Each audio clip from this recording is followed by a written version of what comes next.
Good afternoon, everyone, and welcome to the special webinar hosted jointly by the Salt Lake Chamber and the Utah Black Chamber in celebration of Black History Month.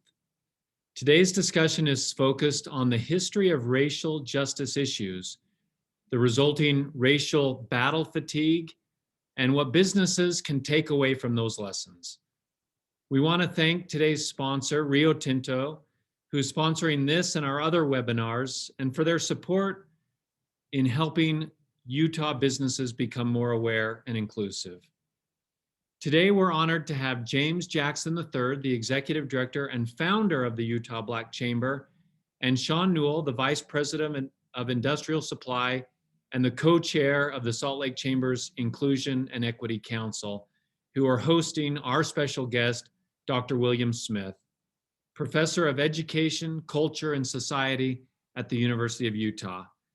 Thank you, Dr. Smith, for taking time to be here during this important event, and I'm sure this busy month for you. I'm greatly looking forward to your presentation. As we've learned repeatedly, it is knowing the past that opens the door to our future. So thank you for helping us to better understand that past so that we can make a better future. Shawn and James, I'm going to turn it over to you to introduce Dr. Smith. Hey, thank you, Derek, for having us today. And I want to thank Dr. Smith for taking time out of his busy day to be with us today.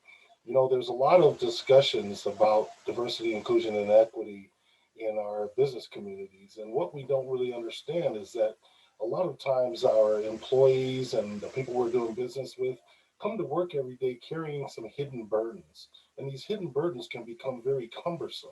So today's conversation will take one of those spheres of hidden burden and kind of illuminate that to you. So you're going to hear some terms today that may not be common to you. You may not have heard them before, but we're hoping to expand your minds and get you to think about diversity, inclusion, and equity in a different way.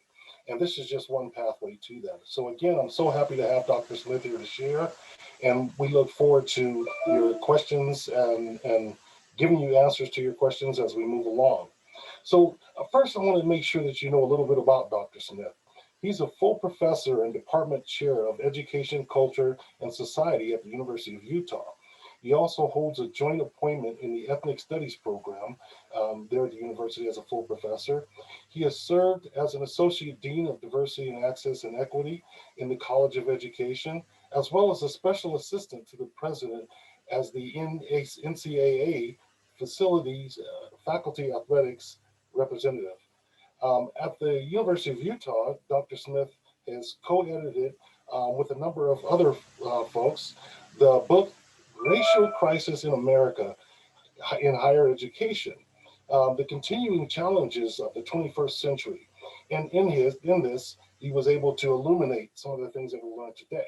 The second revised edition to the Racial Crisis in American Higher Education was recently published with all new chapters. In 2018, he received the College of Education's Faculty Service Award for Outstanding Research and Scholarship. In 2020, Dr. Smith was awarded the Spencer Foundation's Mentor Award and the University of Utah's Distinguished Graduate and Postdoctoral Scholar Mentor Award. As you can see, we've got somebody with some great credibility here to share with us today. His research primarily focuses on his theoretical contribution of racial battle fatigue, which is the cumulative emotional and psychological, psychosocial, and behavioral effects that racial micro-level aggressions and macro-level aggressions have on the targets of people that are racialized and targeted by micro and macro levels of white supremacy.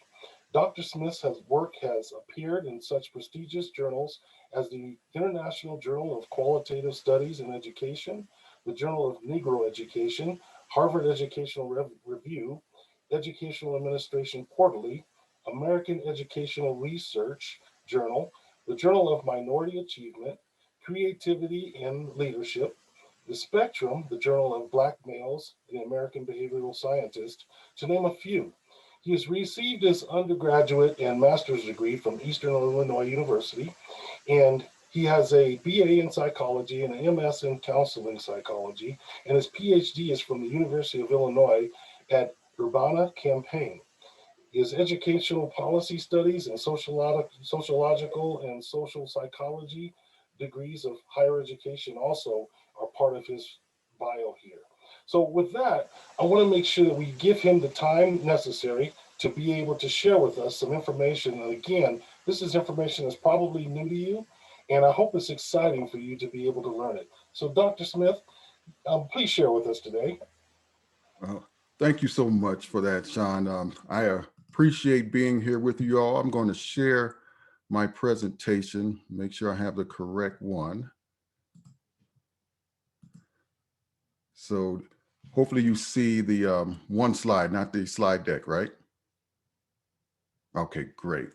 So I've been asked to really do a yeoman's effort here to talk about the history of racial microaggressions and also why we need an understanding of African-American history and racial battle fatigue.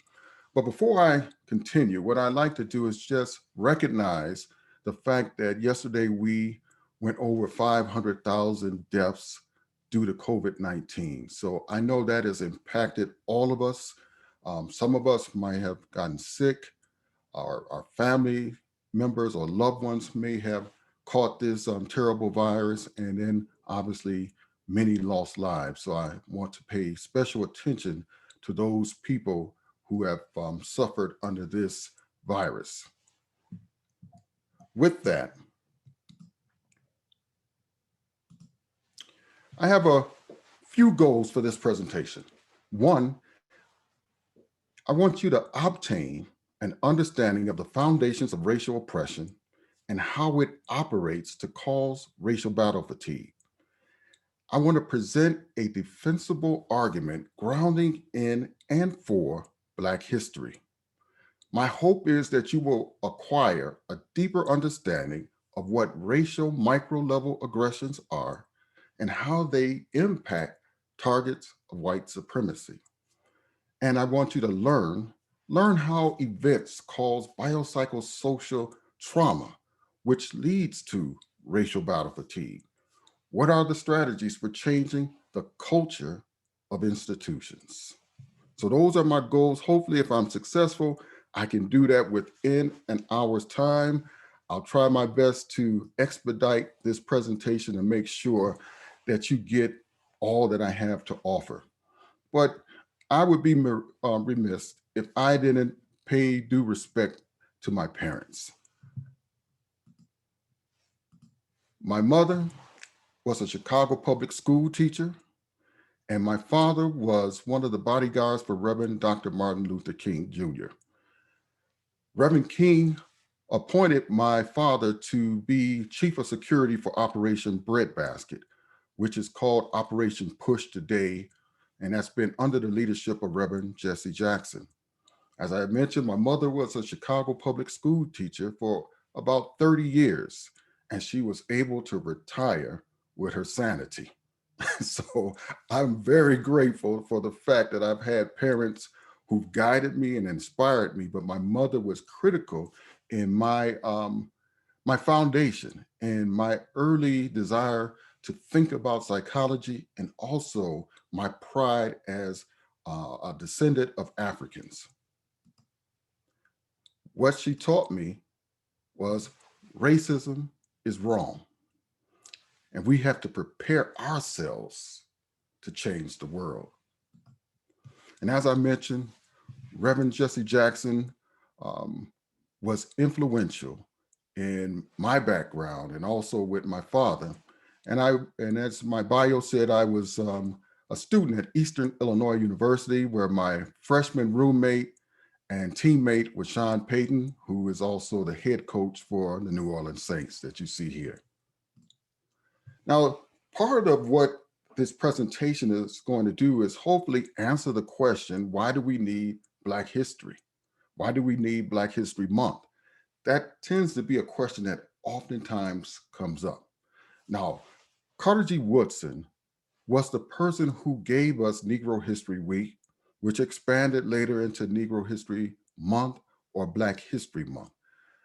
I'm a proud member of Omega Psi Phi fraternity, and I share that affiliation with Carter G. Woodson. Now, Woodson was the second African American to earn a doctorate from Harvard. I'll give you a second to guess who was the first.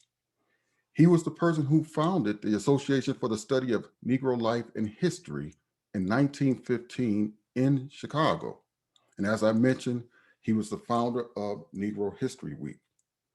The person who was before him in getting his PhD from Harvard was W.E.B. Du Bois.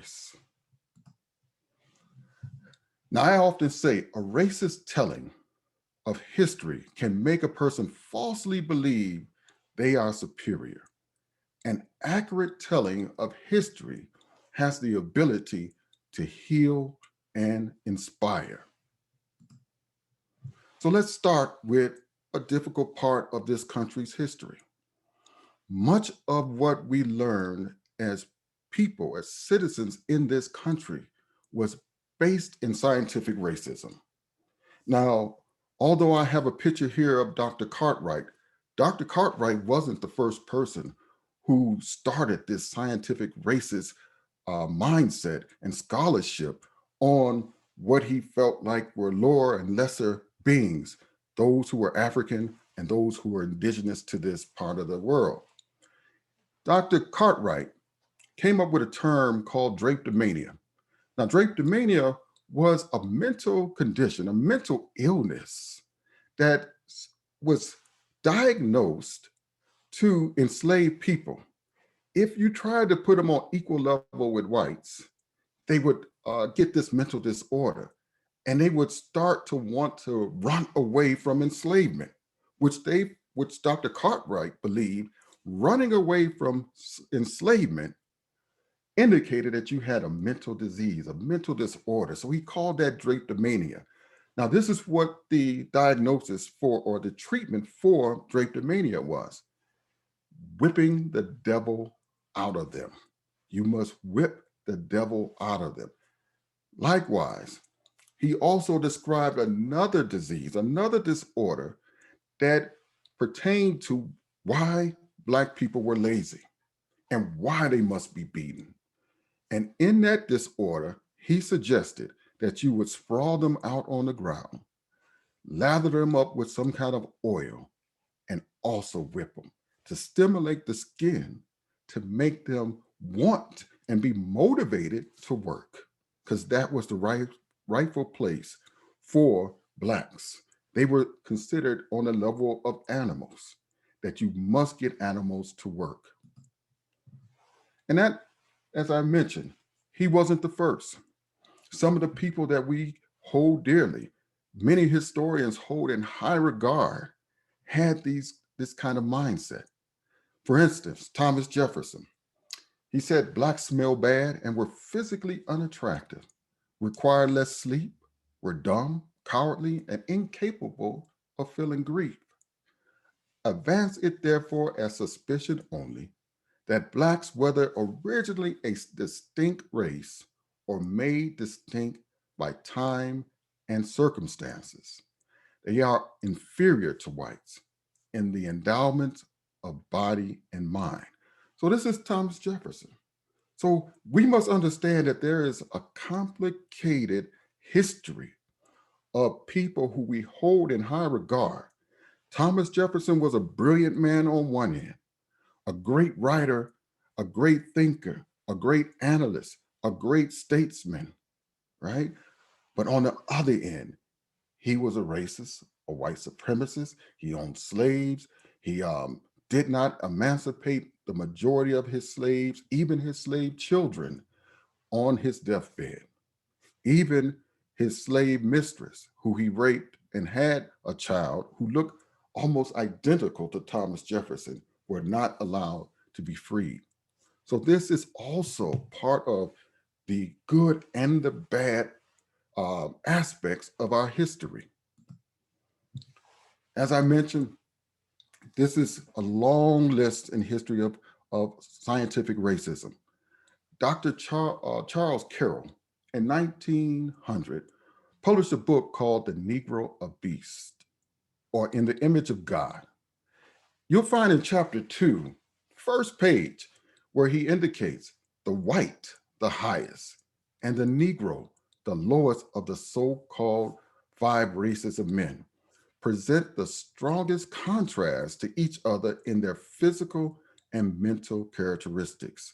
And you can see the images here of what he thought the Black man and white man represented. So the so-called Negro on the left in the image of a beast-like person, the upstanding, good-looking white man with Jesus or Christ looking over them. So this was the mindset of whites, many whites at this time, especially those people who we uphold as scholars. Now, I'm from the great state of Illinois. We were taught that we must love Abraham Lincoln, especially as Black people, because Lincoln freed the slaves. But think about all of those citizens of Illinois who have grown up admiring Lincoln. I mean, Lincoln is on our license plates, the land of Lincoln, right? And it took me until really my graduate studies to find out his true views on race. So I went to Eastern Illinois University, as was stated in the reading of my bio. This 4th Lincoln Douglas debate was held right where my university is in Charleston, Illinois. And this is what Lincoln said. As a white supremacist, we must realize that he was against slavery, but he was for white supremacy. He said, I will say then that I am not nor ever have been in favor of making voters of the Negroes or jurors, or qualifying them to hold office, or having them marry with white people. I will say in addition that there is a physical difference between the white and the Black races, which I suppose will forever forbid the two races living together upon terms of social and political equality, and insomuch as they cannot so live, that while they do remain together, there must be the position of superior and inferior, that I, as much as any other man, am in favor of the superior position being assigned to the white man. This is Abraham Lincoln. This is the person that many of us still uphold, and will even say this is the party of Lincoln. Now, I'm not sure that you really want that connection with Lincoln when you are saying that you take him fully as what he is.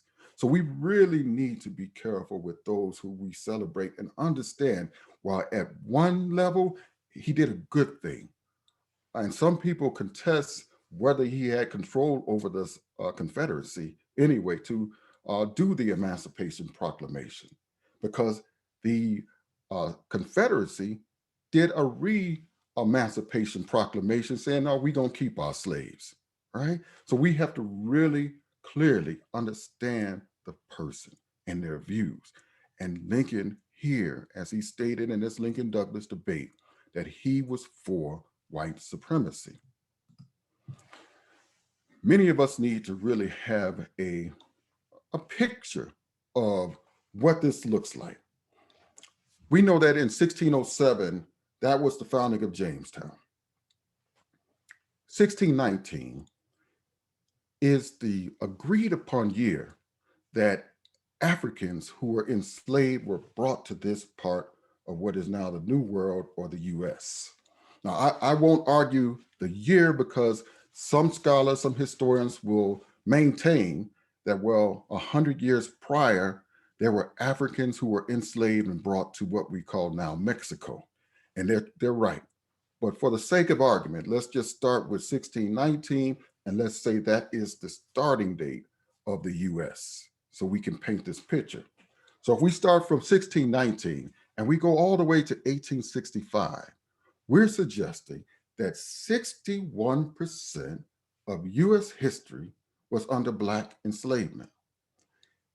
The next few years, from 1865 to 1877, was the period of Black codes. That's 3% of our history. Now, the Black codes were slave-like conditions. While not having the formal institution of enslavement, Blacks could not vote, Blacks could not buy land, Blacks could not be jurors, Blacks could not bring a case against whites, Blacks could not go to school with whites, Blacks had to live in segregated communities.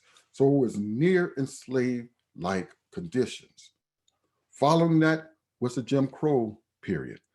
The Jim Crow laws from 1877 to 1969, and since I can't see all the faces here in this Zoom call, I'm sure that some of us were born before the so-called Jim Crow laws expired. So we know what some of those conditions were like in this country, where there was more overt racism, in-your-face racism. But then if we buy the argument of Michelle Alexander in her book, The New Jim Crow, right after 1969 was the new Jim Crow era. And I maintain that it has gone past now 2020 into 2021. And that's a 13% part of our history. Collectively, what does that mean?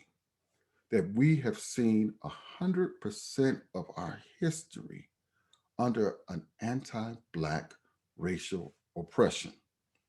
And this is what Dr. Carter G. Woodson was trying to address, especially right about the time of 1919 in the Red Summer era. He was motivated to talk more about Black history, African history, and what that meant because it wasn't being taught in school. The contributions that were made to civilization, world civilization in Africa and here in the what we call the US were devoid of anything regarding African Americans. And then we had the 1919 riots. And if you look real closely at these pictures, you'll see that there are white men and white women breaking into the courthouse that held William Brown. And they eventually will lynch William Brown. And it looks strikingly similar to what we saw on January 6th with people taking over the Capitol. So this has been part and parcel in many periods within our history where you've seen demonstrators, people who we will not accept as the face of America, really representing the culture that we still have that's part of the overall culture. Now, when we did racial audit studies, many of the findings suggested that those people who were maintaining white supremacy, institutionalized racism, were white-collar individuals. Once we reported the findings, many people would argue that it does not exist. It's all in your mind, despite what we saw, sending a white auditor and a Black auditor into certain situations with the same credentials, and the white auditor getting an apartment for rent, the Black auditor not getting it, the white auditor getting a loan, the Black auditor with the same credentials being rejected. Now, after the arrest and the initial charges at the Capitol riot, we see that there was a report that many of these people were white-collar individuals. And you see a list of those individuals here. Likewise, that's what was happening in the summer of 1919. So even in Chicago, where there was just a couple of teenagers out on Lake Michigan who had created a raft and were out there floating, they crossed an imaginary line onto the segregated side the white side. And the white individuals, beachers, they started throwing bricks and stones at these young men, and they killed one of the young boys. And that started a race riot there in Chicago. But it wasn't just Chicago.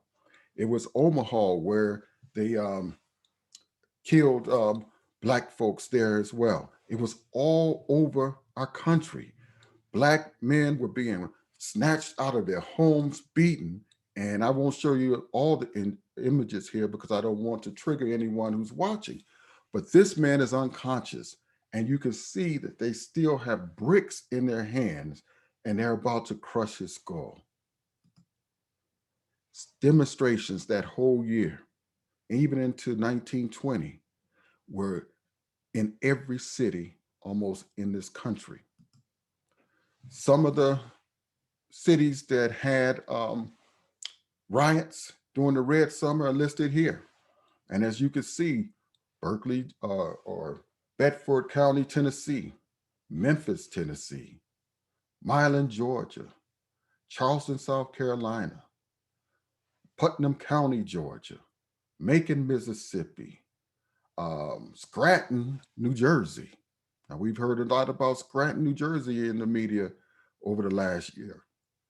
But Scranton, New Jersey was also a place where these riots, where they were killing Black people. New York City, Austin, Texas, every place where you could imagine had racial riots and Black people dying.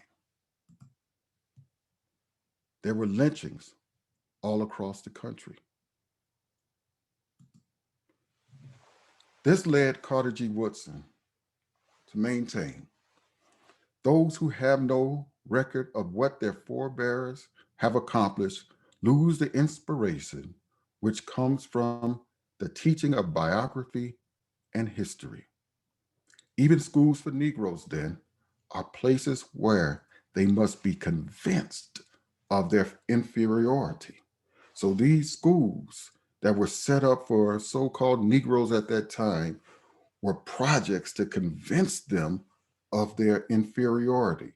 And Dr. Woodson wanted to counter this attitude. Malcolm X later would say a race of people is like an individual man until it uses its own talent, takes pride in its own history, expresses its own culture, affirms its own selfhood, it can never fully fulfill itself. And that was the origins of what would become Negro History Week, created in 1926, and then expanded to, in 1976, into Black History Month. In 1933, Dr. Woodson wrote The Education, the Miseducation of the Negro. It's still great reading, informing, it'll inform you of the history of Blacks, the miseducation of Blacks.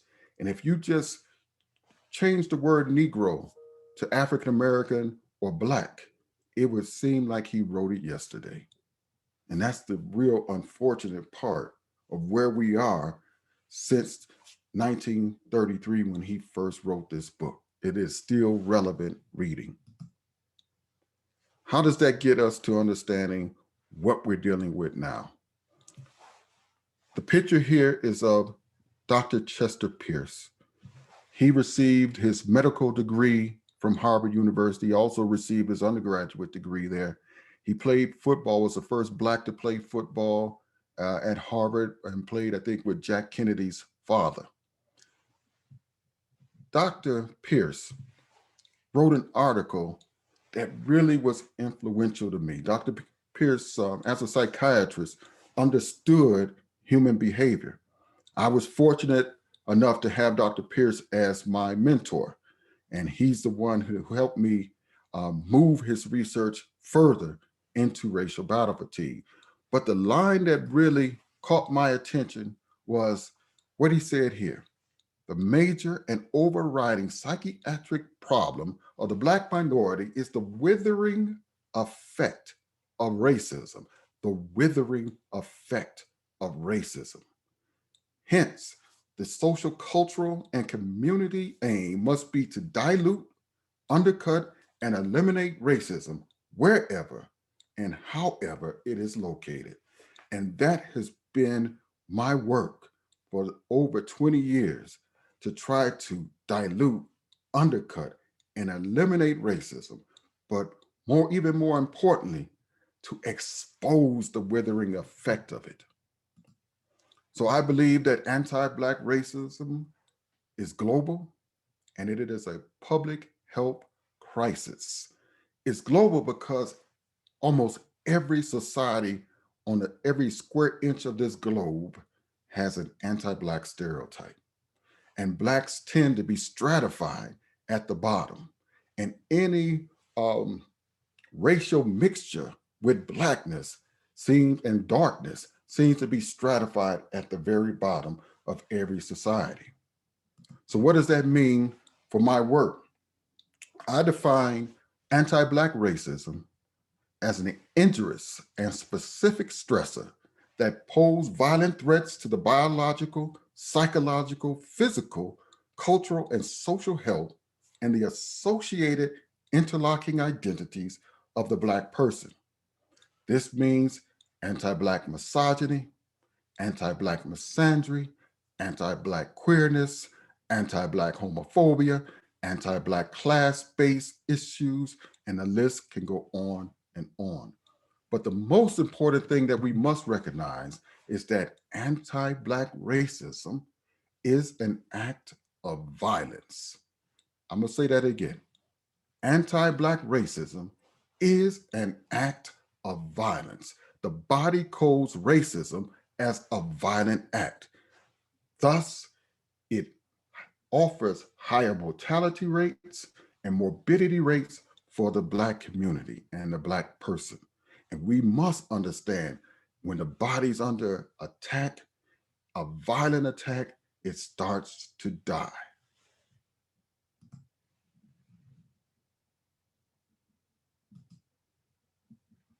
Tonight, a country emerging from protests of pain. After the killing of George Floyd, viral moments of racial bias caught on tape. I'm going to tell them there's an African-American man threatening my life. And the deadly shooting of Ahmaud Arbery. Incidents that are not just emotionally devastating, but also physically damaging to Black people. Every police shooting of an unarmed Black person leads to worse mental health for the entire Black population in the state in which it occurred for the next 3 months. Several studies show a possible association between perceived discrimination and mental and physical health. One study found that Black people who were stopped several times by police were 3 times more likely to exhibit symptoms of post-traumatic stress disorder and high levels of anxiety and stress. We had a candid discussion about the toll those experiences can take. Here we are again seeing Black people, Black men especially, being killed in public. It's a spectacle. Do you feel exhausted by the headlines? And it's an exhaustion that should not be seen as an exaggeration. It's an exhaustion that should be seen as justified, and that there is a real and a true understanding of why it's there. That exhaustion, the byproduct of racism that dates back centuries, from slavery to Jim Crow segregation. It's a history of oppression that still impacts Black communities today, especially when images of brutality serve as a reminder. How does that stress manifest? What does that mean for the Black people in this country who are watching those videos? It means that they have higher levels of mental health symptoms. It means they have more difficulty sleeping at night. It means that some of their biological systems are not functioning the way that they should. Causing a collective pain, but behind it, there's still hope. Moving forward, I think we can continue to tell the truth, and hopefully America looks at itself and doesn't like what it sees. We have to make sure that Black people, Black babies, Black children are protected. Hope for a better future and a healthier one. Morgan Radford, NBC News. Hey, NBC News fans. So in that study, They said that for every Black unarmed person who's killed by the police, it's 3 months, at least minimally 3 months of lower subjective kind of functioning and mental health, right? Lower mental health because of one Black person being killed. Now, they called it PTSD. I think that's a misnomer because it's not post. We do not live in a post-racist society. When President Obama was elected president, he did not, because of his Blackness, eliminate all forms of racism to make it post-racial. That is not where we are. But one of the significant findings in that study is, and they said that this is a conservative estimate, is that 55 million excess poor mental health days per year among Black adults. Now compare that with 75 million poor mental health days for those people in this whole country who suffer from diabetes. That should show you the impact. And that's a conservative number, right? And I will admit that this summer, I had about 5 weeks of insomnia that I had to battle. My family, my Black friends, all were impacted by what we saw with George Floyd. The other finding in this study is that whites who responded did not have poor mental health days, whether the Black person or white person was armed or unarmed who got killed. So this is something that is about linked lives, that's on the weight of Black people that we must address. Other findings talks about persistent and aggressive interactions with the police. We find that Black men who were reporting a higher number of lifetime police stops are 3 times at greater odds of getting racial battle fatigue. Again, I don't agree with that. PTSD is nothing post. Black women are 2 times at greater odds.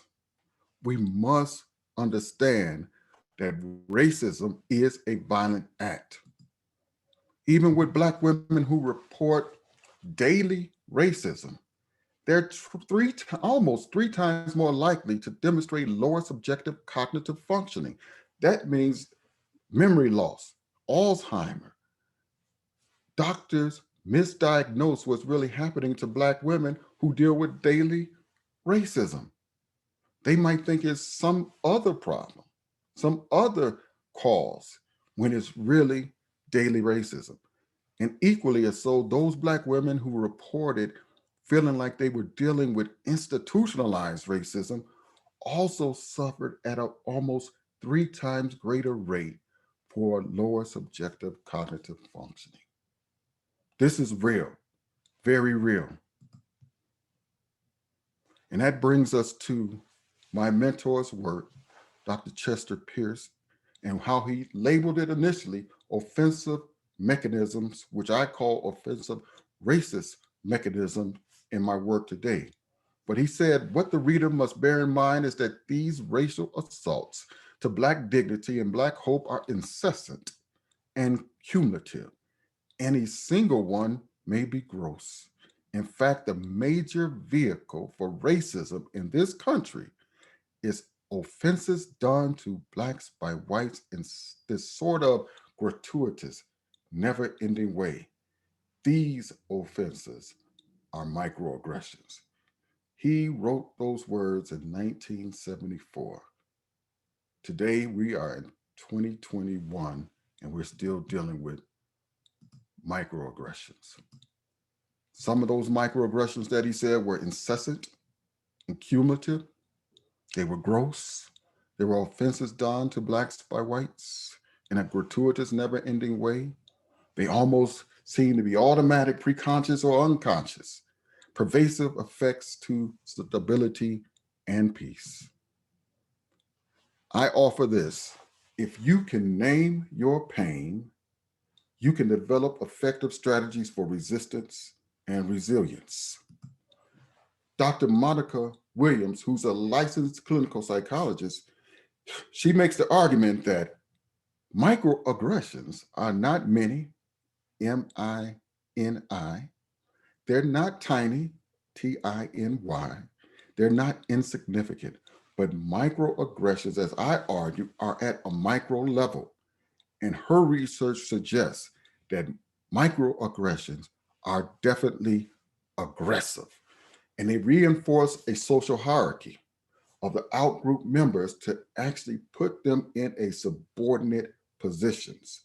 Aggressors may not have a clear awareness sometimes of the larger system of oppression, but their microaggressions work to target those people in that entire group. And people who tend to use microaggressions have a higher level of aggressive tendencies. Her work is phenomenal. I cite this piece is published now. Microaggressions are a form of aggressions. I think is very worth reading. So understanding racial battle fatigue. I know it's a lot of words on the screen, so let me help you. Racial battle fatigue is a psychological, emotional, physiological overload. This is a race-related stress appraisal as taxing or exceeding your available coping measures, your available coping strategies. So this is a disturbed person environmental racist relationship. Let's get this straight. One thing straight. Racial battle fatigue is not post-traumatic stress disorder. We do not live in a post-racist society. Racial battle fatigue is a repetitive race-related stress injury. It goes from the cradle to the grave. And if we look at epigenetics, it even precedes the cradle. That stress injury is within the cellular DNA of the mother and father and the grandparents, and it's passed down to you. And special things have to be done deliberately and intentionally and intervention to make sure that your racial battle fatigue is mitigated. What are some of the signs and symptoms, causes of stress responses to racial battle fatigue? If I were to give this as a checklist to most racialized, minoritized group members, many of them would say I have multiple symptoms. You don't have to have multiple ones. Even one can connect you to racial battle fatigue, but rarely do you have one. Some of the psychological stress responses are frustration, defensiveness, apathy, irritability, sudden changes in mood, shock, anger because of a situation that occurred. Emotional and behavioral stress responses could be stereotype threat, John Henryism or Jane Henryism, which is prolonged high effort coping with difficult or impossible psychological stresses. It might be that you have an increased commitment to spirituality, or you might turn your back on God. You might increase your smoking, use alcohol or drugs. You might withdraw from close friends and family members. Some of the physiological symptoms are headaches, grinding teeth at night, clenched jaws, chest pain, shortness of breath, gastric distress, constipation or diarrhea, increased perspiration, insomnia, as I mentioned earlier, or frequent illness, because you have to remember that people who are dealing with this kind of violence need to recover, rejuvenate. But oftentimes, what happens in our real world is visited to us in our sleep. So you wake up still feeling exhausted. Sleep is supposed to be a time, a period for recovery, rejuvenation. And this rarely happens for racially targeted members. They wake up tired because they are still stressed. They're still on guard in their sleeping hours. So what can we do to help? We have to have trauma-informed care. What does that look like? I have 3 R's. We must realize the systemic and individual nature of racism, how it causes racial battle fatigue, and seek resilient, adaptive coping strategies. We must recognize the signs and symptoms of racial battle fatigue in ourselves, our family, and our group members. We need to respond by fully committing to strength-based, asset-based coping strategies that are based in healthy ethnic racial identity development. Remember, as I quoted, the schools sometimes are modeled after a system of creating inferior people. And then we have to resist individual, institutional, and systemic efforts at racial re-traumatization by using proactive, protective, and adaptive coping. This next slide is for you to screenshot some of the important readings that can help you better understand what you see. One of the books there, Policing Los Angeles, is written by a former department chair and historian in my department, his son, who now has a PhD in history, and he talks about the attack on schools in Los Angeles against Black and brown people. Great reading. These other books, Rethinking Rufus, the sexual violations of enslaved men, how white women and white men raped Black men who were enslaved. But other books, The Education of the South, the Education of Blacks in the South from 1865 to 1925 lets you have a better understanding how Blacks were the first one to implement public education, that they sought out being educated as a high desire right after emancipation. But all these works are important. Here's another one that you can screenshot of useful sources. I'll give you a second there.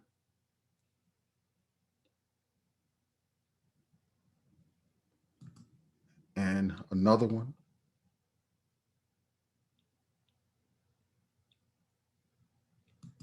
Then we must remember, Black history is American history. Thank you. Wow, thank you so much for Dr. Smith. Oh, go ahead, Shawn. No, go ahead, James. I was going to say the same thing. Thank you so much, Dr. Smith, for sharing.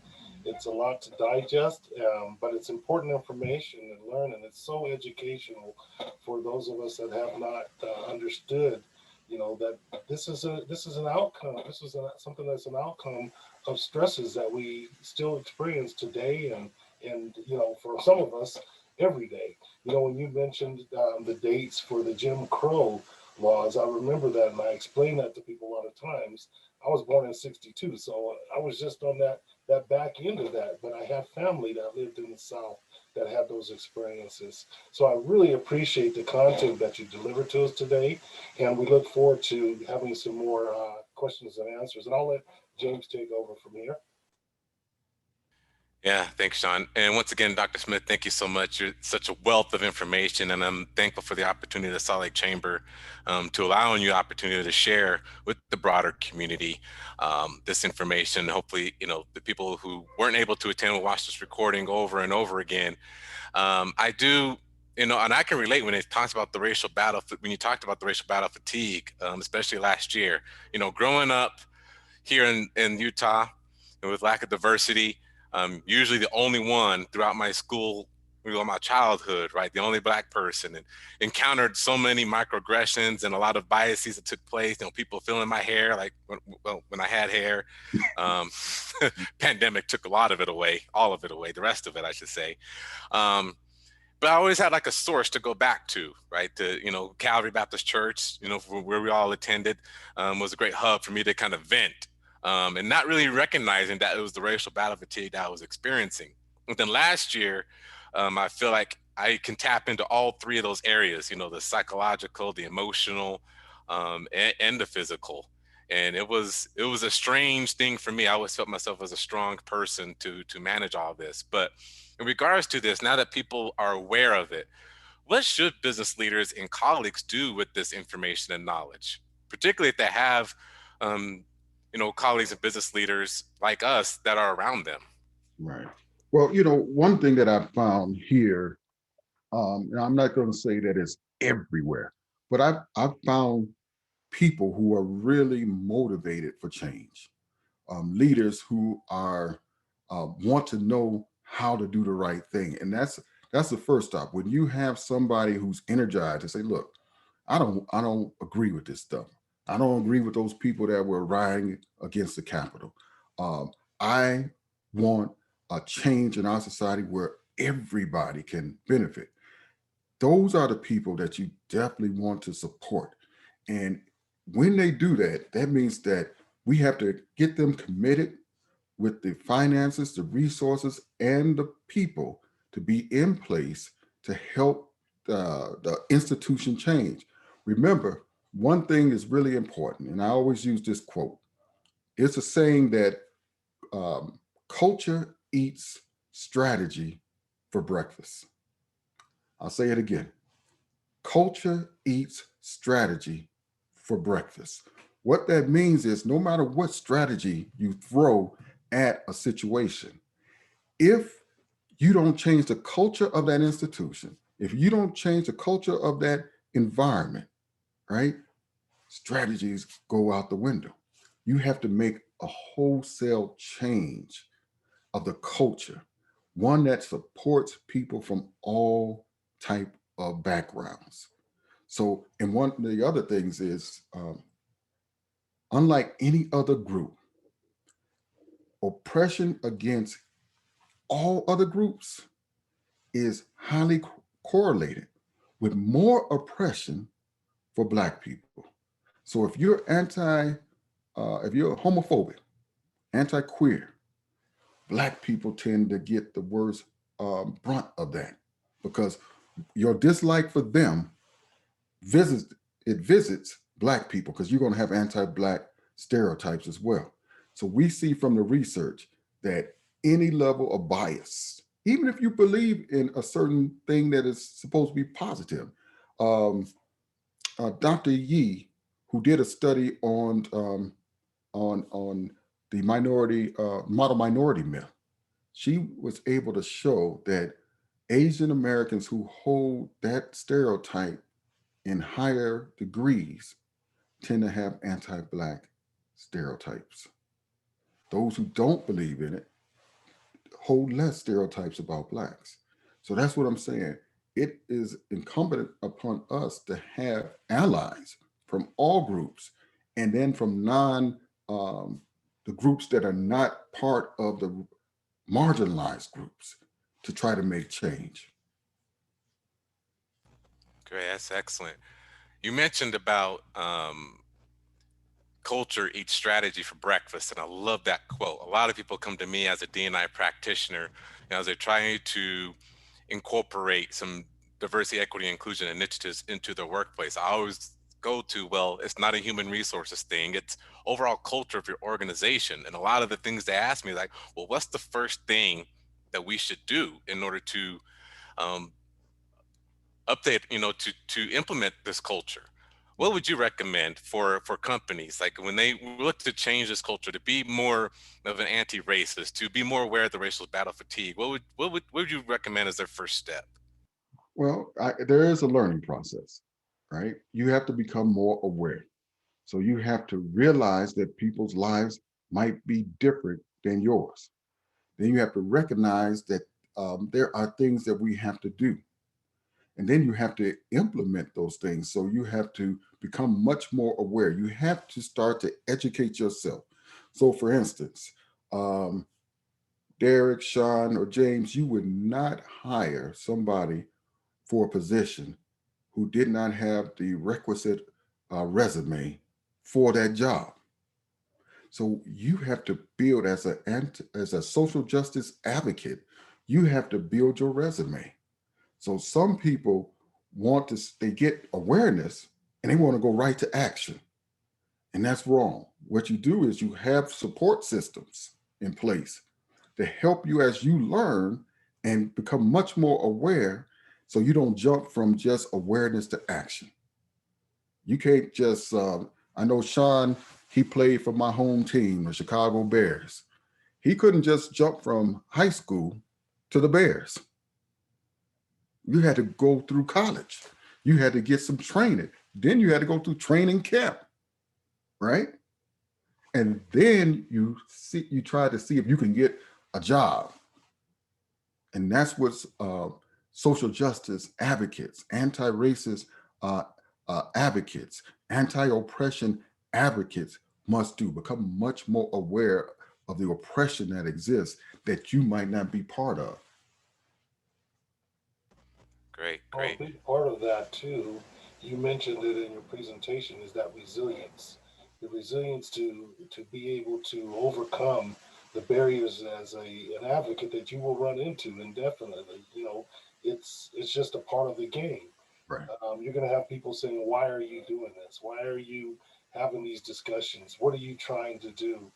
And as leaders, we have to have that resilience to be able to overcome those barriers that are going to come up, and to understand and be able to justify the moves that you're making as far as shifting those cultures. Right, exactly. And that's the culture that you want to have, because then it becomes beneficial for everybody. Matter of fact, there's been some studies done on Fortune 500 companies, and the leaders of those Fortune 500, the CEOs, always say that diversity is their greatest asset. It makes us more competitive. It makes us think about issues that we might not have thought about. But those who don't have that kind of culture, they tend to have more lawsuits, right? Um, Against, sexism, racism, homophobia, all those type, ageism. But when you're much more diverse and you can think much more critically and analytically, then you can behave much more effectively. Mhm. I want to go to some Q&A here. A couple of questions appeared in the Q&A. Lisa Henry asked, as someone subject to racial battle fatigue, this is something I was wondering too. I'm struggling to find ways to renew and heal. Um, does your research suggest anything specific or specific tools for healing or changing culture? Yeah, well, some of them are the things that I mentioned already. Other things are, you have to become, I mean, the psychology is pretty clear on this. You have to become aware that it's not you. A lot of times, see, we always hear that thing about playing the race card. Hmm. That is seldomly used. Matter of fact, it could be used much more greater than it does. It's rarely used. Most time, racialized, underrepresented groups point the finger at themselves. And that causes some of the racial bias. They're like, I'm not good enough. I don't speak well enough. I haven't had the right training. So they look at all the things about themselves to find the blame. Whereas it could be the structure, the institutionalized racism, the culture does not want a woman or woman of color in these positions. So what we have to do is recognize, I don't support the race card thing, because there's enough racism to go around, you don't need it. But what you have to do is become aware so you don't blame yourself. Then what you need to do is to have opportunities for relaxation and to recuperate, right? So your home must be, what do they say? Your home is like paradise. Your home must be Like a sanctuary. sanctuary. So you have to keep bad energy and bad people out of your house. So when you come into my house, you can feel the kind of African American culture, African culture in this house. We have nice music and smell goods going around the house. So it's a place where we can find retreat. Then you have to have support groups, right? So you need to have a network of people where you don't have to explain yourself. You go into that group and they already say, yeah, I understand. right? And then give you successful, protective, proactive, and adaptive strategies. So oftentimes, it's just like the research on veterans who are suffering from PTSD. When they have a therapist who is not a veteran, they really don't offer the best treatment. You tend to have to explain to the therapist how you feel, right? And it's hard for them to connect. And sometimes they discount your your anxiety, your depression, and all these other things. Whereas a therapist who is a veteran and also in group settings where that person says, I understand, and can talk to everybody in the group, healing takes place. And the same thing with violence with racism. When you have a network of people who can help you find healthy strategies and affirm your realities, that is important. Then you need to be able to predict that certain things will happen so you're not caught off guard. Now, being on guard all the time is also stressful. Dr. Pierce gave us this STEM. He calls it STEM, STEM. And that's before we start calling for science, technology, engineering, and math. STEM is this. He said, when your STEM is oppressed, your stress goes up. It means your space, your time, your energy, and your mobility. If somebody oppresses, and it works for all people, even when you take on too much work. But for what he was talking about is for racialized people. When your space, your time, your energy, and your mobility is oppressed, your stress goes up. The more control you have over your space, your time, your energy, and your mobility, stress goes down. So you have to find those opportunities to build environments that can make you more in control of your STEM. I love that. I love that new term for STEM, especially during this time now. I believe everybody during this pandemic, experiencing the challenges, can really think about that and be able to apply it. And so I think that is great. Another question that came up here, it says, beyond the Lincoln Davis debate quote, what is something I can reference more easily to better drive home how Lincoln was not a clear ally to African Americans? I frequently have to explain to people that Lincoln was not as benevolent or anti-racist as he portrayed. Well, I'm pleasantly surprised. I had them taped, but I just watched the second episode of CNN's Lincoln series last night, and they seem to be doing a pretty good job, a balanced job of talking about Lincoln. But there's a historian, Lerone, I think it's Lerone Bennett Jr., who wrote a book. He used to be like the one of the editors for Ebony and Jet magazine. He's a historian. And I believe Lerone Bennett Jr. wrote a book on Lincoln that exposed a lot of this stuff. Another book, John Henrik Clark, Henrik with a K at the end, R-I-K, Henrik Clark. He's written some things and encompassed Lincoln. So those are some authors that I think you can look at. And then James Lowen, who wrote the book, All the Lies My Teachers Taught Me, or something like that. It would be worth reading because you realize that all of us, not just Black people and brown people, but everybody has been taught a lot of lies that we need to correct. Like wasn't it Abraham Lincoln never told a lie or something like that? I think that's the president that didn't tell a lie, or was it George Washington? Somebody didn't tell. I'm not a historian. I don't remember. That's the first lie. Now think about this. I might have mentioned it in the presentation, so forgive me if I'm repeating myself, but I think I did. When I went to East Illinois, I stayed at Douglas Hall. Douglas used the N-word so much it was like he was chewing gum, right? And Lincoln was a white supremacist as well. And he wanted Blacks to go back to Africa, to repatriate. Now, think about that. Over 4 centuries, you were born here. So what is it going back to Africa going to look like for people who have been disconnected for so long? So here you have two people, right, that have residence halls named after them, and none of them cared to be around Black people. Now, there's age-appropriate ways of telling our history, but if we continue to lie about our history, then you get frustrated students as adults, right? Nobody would expect a Jewish kid or a Jewish college kid to stay in a Hitler residence hall, but they don't care about Black people staying in Douglas Hall or Lincoln Hall or some of these other white supremacists. So it's a difficult and touchy part of U.S. history.